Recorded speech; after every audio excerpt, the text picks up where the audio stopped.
days.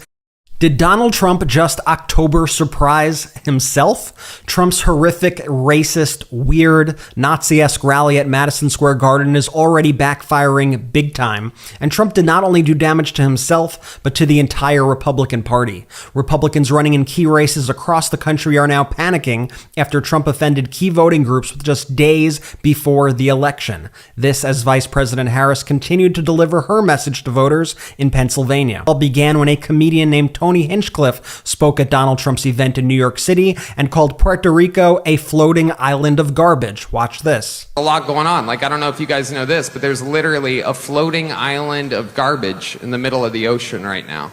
Yeah. I think it's called Puerto Rico. Okay. All right. Okay. We're getting there. Again, normally I don't follow the national anthem, everybody. That moment, first shared by the way, caused a flood of Puerto Rican celebrities to speak out and denounce Donald Trump and endorse Vice President Kamala Harris. Within just an hour or so after those comments went viral, two Puerto Rican superstars, Bad Bunny and Ricky Martin, posted about the 2024 election. Bad Bunny shared Kamala Harris's video about Puerto Rico with his 45 million followers, and Ricky Martin shared that clip from Tony Hinchcliffe's set to his 16 million followers, captioned, "This is what they think of us." J-Lo also shared this to her followers as well. That's over 315 million followers on Instagram alone seeing this. As Brian McBride says, this is the Puerto Rican version of the Avengers joining forces to support Vice President Kamala Harris. And we were seeing this also on all of our social media channels. These are some of the comments that we received. Here's one. As a Puerto Rican, this pissed me off so much, I proudly put in my vote for Kamala today. Here's another. Despicable. I'm Puerto Rican and had family members die serving the U.S. military. Disgraceful. I knew they were coming for us next.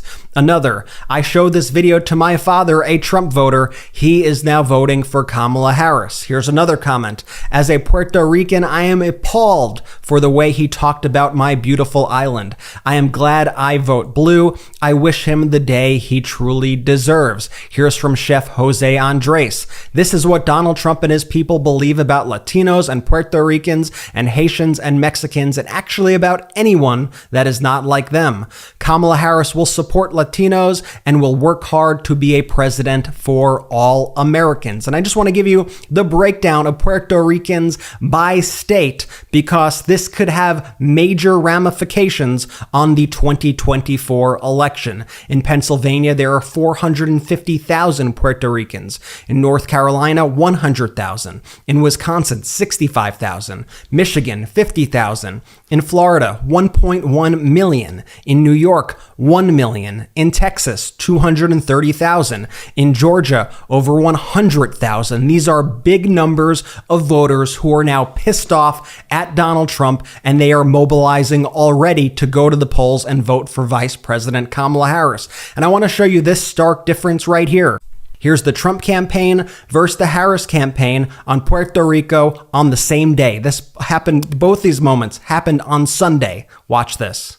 There's a lot going on. I don't know if you guys know this, but there's literally a floating island of garbage in the middle of the ocean right now. Yeah. I think it's called Puerto Rico.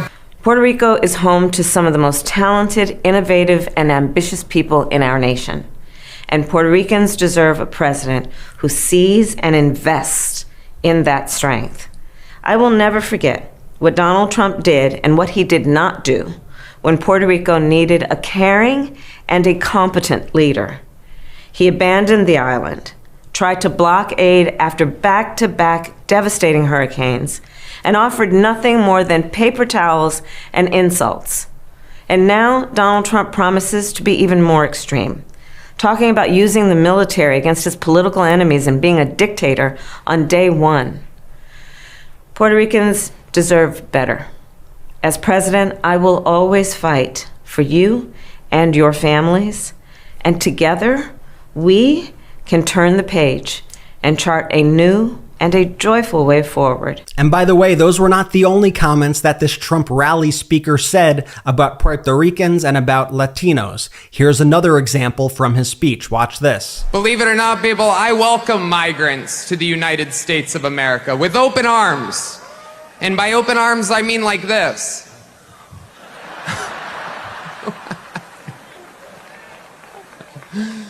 It's wild. And these Latinos, they love making babies too. Just know that. They do. They do. There's no pulling out. They don't do that. They come inside, just like they did to our country.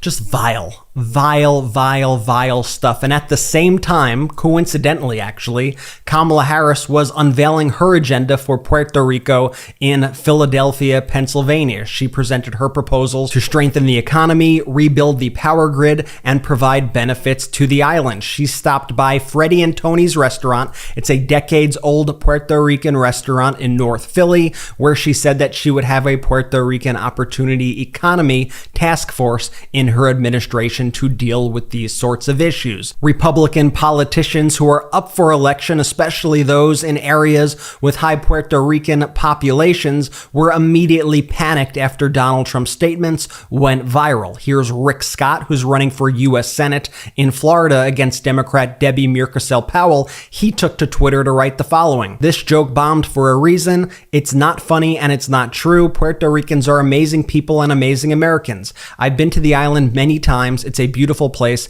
everyone should visit.